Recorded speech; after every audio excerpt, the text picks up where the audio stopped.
Hi, Mike Rosen here, making another video, but this is my campaign video because I'm running for a position on the board and I'm making this video to solicit your vote and your support. I'll tell you my platform. I've got five ideas that I can explain quickly. Number one, most important thing to do when I get on the board is fire Craig Gerard, MC Property Services. Now, most of you know he's not very good at it anyway, and it's no big loss. But if you don't know, over the summer, one of our neighbors sent a legitimate inquiry about a financial matter, and Craig did not give him a very good reply, but he did send him a bill for $150. He sent him a bill for $150. Now that's off the charts. That's a sort of zero tolerance infraction. If you're a property manager and you think that you have the authority to send a member of the association a bill when they ask you a question, you are not qualified to be a property manager, you're gone. And I will add that if there's anybody on the current board that suggested it or supported it or endorsed it or is involved in that scandal, then I'm going to demand at the annual meeting that they resign. I mean, just out the door. Can't do that. Zero tolerance. All right. Now, I've got some happier ideas. I don't like seeing people walking around with bags of dog shit in their pocket or in their hands.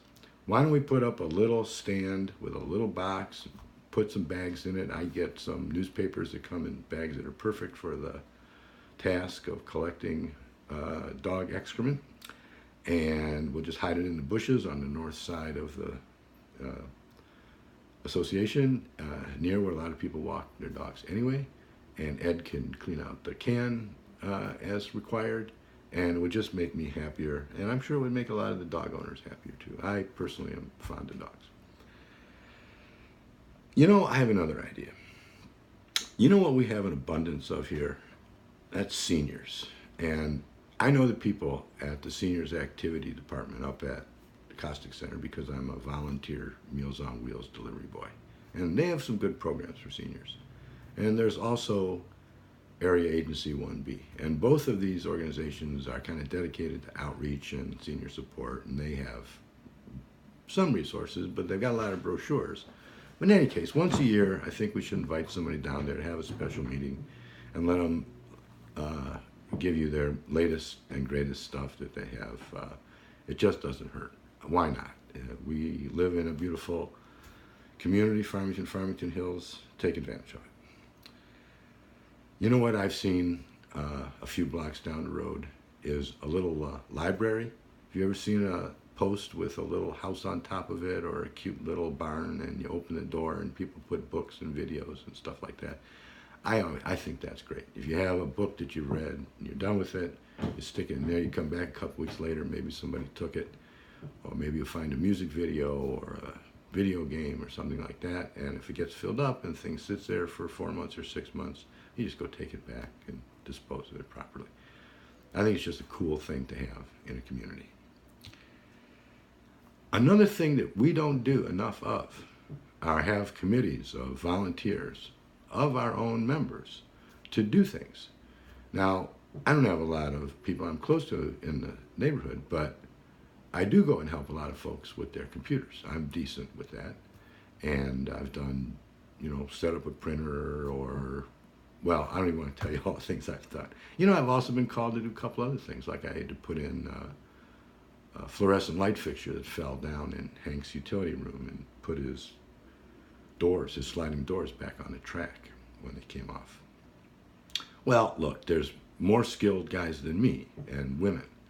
And if somebody has something like that, computer, change a light bulb, replace a leaky seal in a toilet, paint a room, who knows? If you don't want to do it, we can't find a volunteer or a pair of volunteers to help, and we don't do it. But why not? Sort of, I don't mean formalize it, but I mean sort of formalize it. And there may be other areas as well, besides a handy person sort of role. Similar to the way we sometimes do the beautification and plant some flowers. We could probably do more of that too, instead of just one day a year.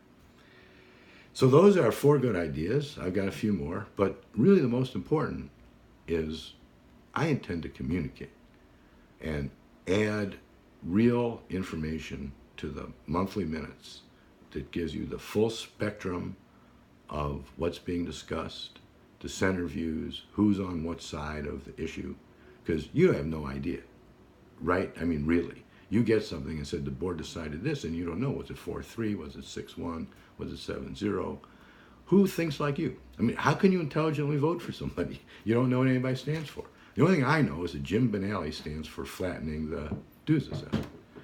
But there's a lot of other things that you should probably get more information about, specifically about which board member said what, did what, thinks what.